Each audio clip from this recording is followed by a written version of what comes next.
today's 21st March, today's current affairs in the MCQ format. The first question is this. With reference to the Goina worm, consider the following statements. So what the statements are saying, first statement it says that it is an infection caused by the parasite. So the keywords has to be marked parasite. Second statement, people do not usually have symptoms until 1 year. Then again some key where question we can get wrong. So 1 year after they become infected. The third statement, there is no vaccine. Extreme looks like extreme statement, but still we have to go into the fact. There is no vaccine to prevent the disease, nor is there any medication to treat patients. Then fourth statement is today globally the disease is on the verge of eradication. See, this is the very tough question actually. If you are not aware about the news and about this disease, it is impossible, almost impossible to solve this question by logical reasoning, because this is quite factual thing. The answer is all four are correct, because yes, it is parasite caused by the parasite. Yes, it requires 1 year to show the symptom. Yes, there is no vaccine and no medication available for it, and it is at the verge of eradication, and it is the news today.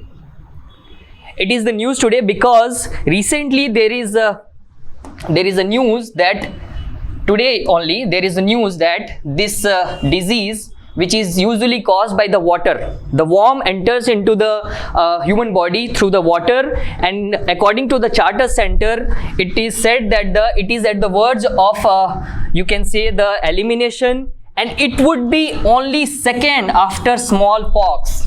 Again, it is a very important fact. It only after smallpox was the only one which was globally eradicated. So it would be second one.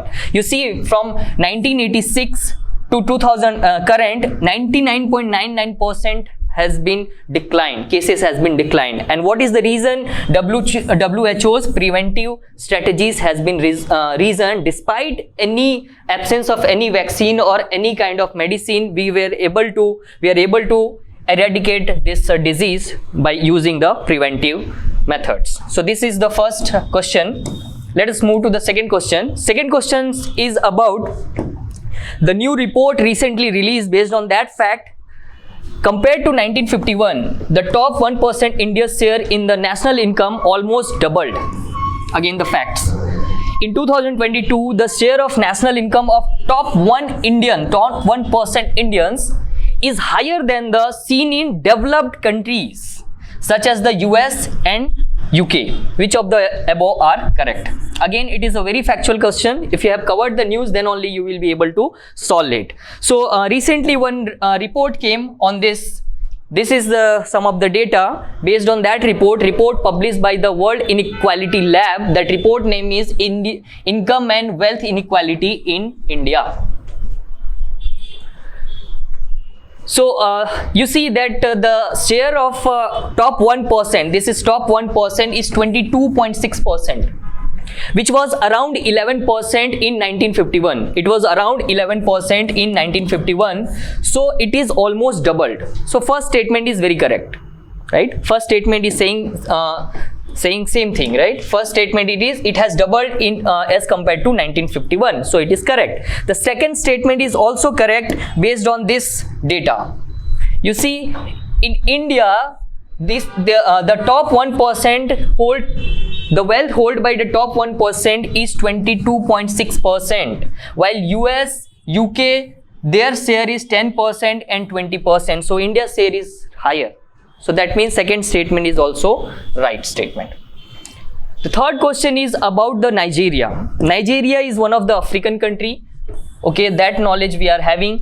Let us see what it is asking. It is located on the western coast.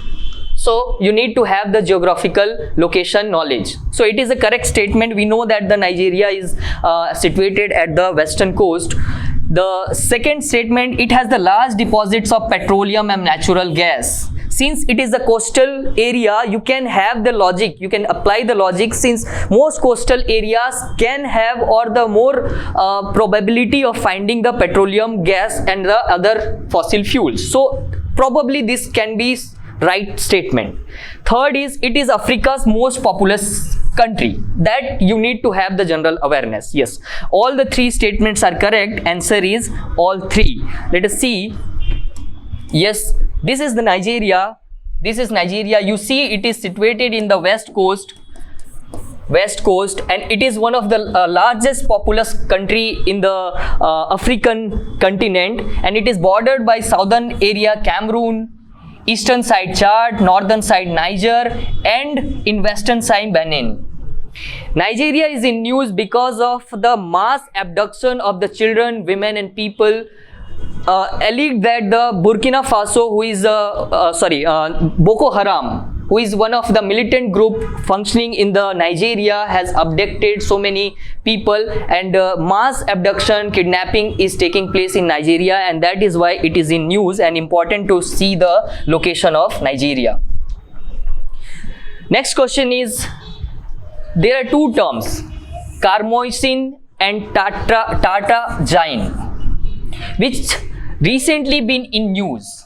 This type of question UPSC frequently ask.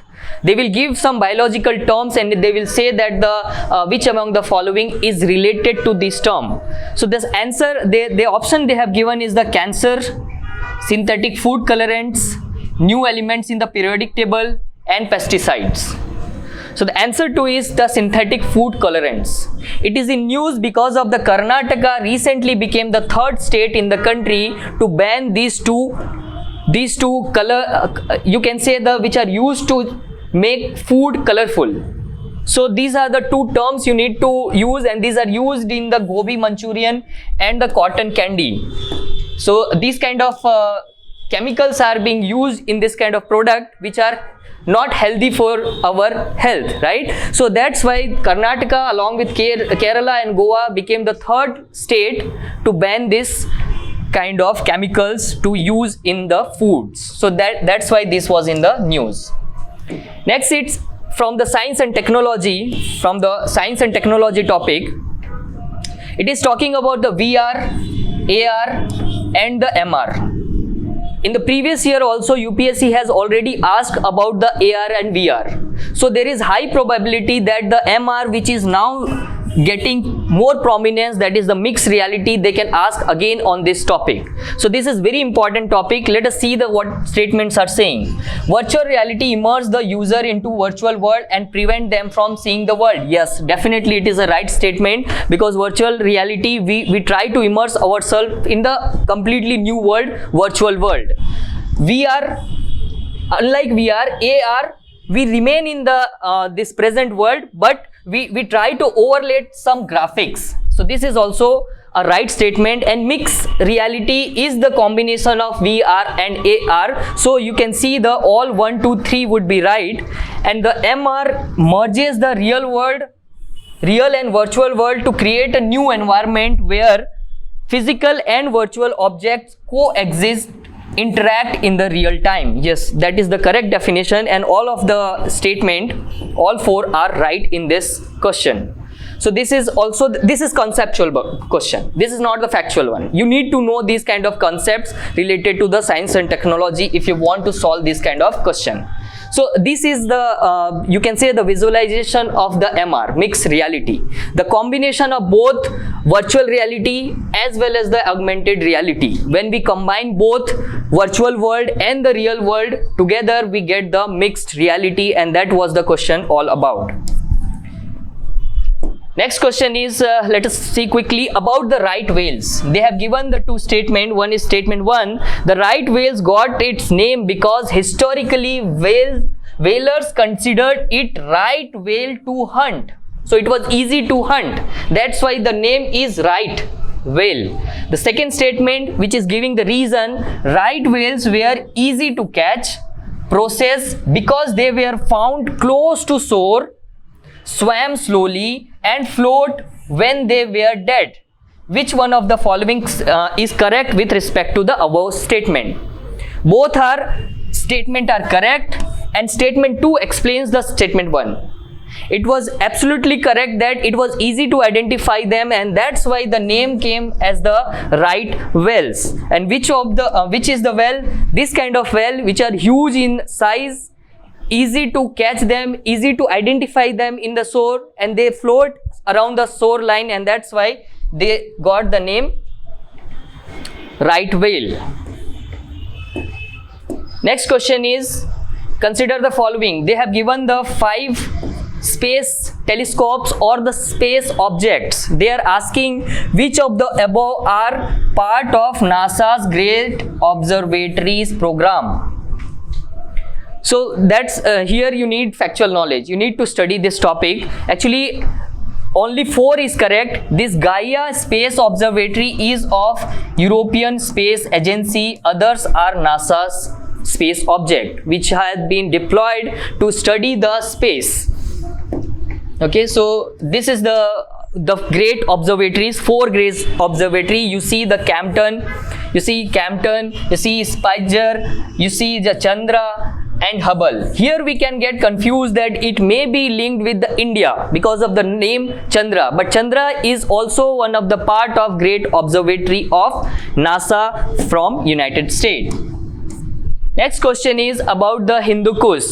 This came into the news because of one recent report about the Hindu Kush region. If we want to protect the rivers around the Hindu Kush which generate from the Hindu Kush region and the Himalaya region, we need to collaborate. All the countries need to collaborate. That was the news, and based on that, the Hindu Kush Himalayan becomes the important topic. Hindu Kush Himalaya mountain ranges span 8 countries. Yes, then it is 3,500 kilometers across Asia. The second is, this is the organization which is the International Center for Integrated Mountain Development, is regional intergovernmental organization working towards the inclusive, resilient Hindu Kush Himalayan region. Very positive statement and very high chance that this statement would be right.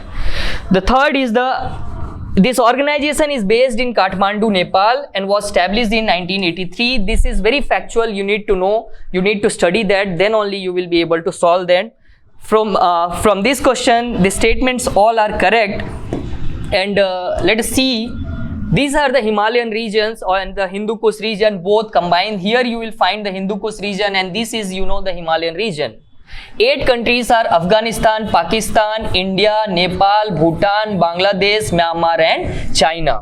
So the first statement obviously becomes right, and the institute who works for this, the organization who works for the development and the conservation of this area is situated in the Nepal, Kathmandu. So that fact you need to know, otherwise this is a map based question. The ninth question is about the LNG.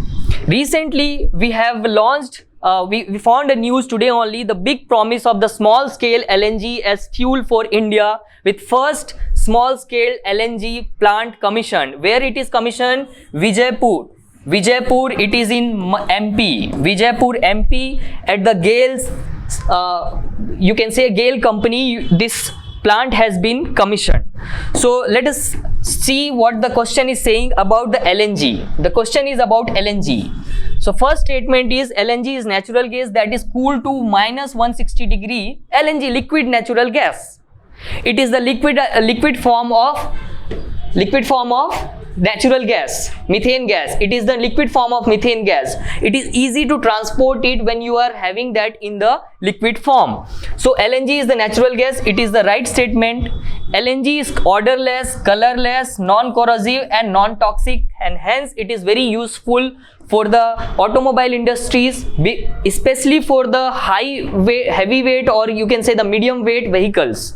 Then LNG floats over water because of its weight is less than around 45% of weight of, you can say, the water. That's why it floats on the water. Fourth is LNG will not burn as liquid. This is also right statement, and all 4 would be right. The last question of today's discussion is the Universal Acceptance Day. Universal Acceptance Day, which is organized globally since 2023, is related to social inclusion of LGBT persons, inclusive and multilingual internet, development inclusive of person with disabilities, natural human rights of people living with HIV. The answer is, it is related to the internet. That means internet should be available in the multilingual form, so that it would be accessible and available to all of the people across the world. We know that the internet is available mostly in the English language. If you want to make it equitable access to everyone, you need to have it in the all languages of across the world, and for that this Universal Acceptance Day is celebrated, so that we can develop those areas. So this was about the today's MCQ and current affairs discussion. Thank you so much.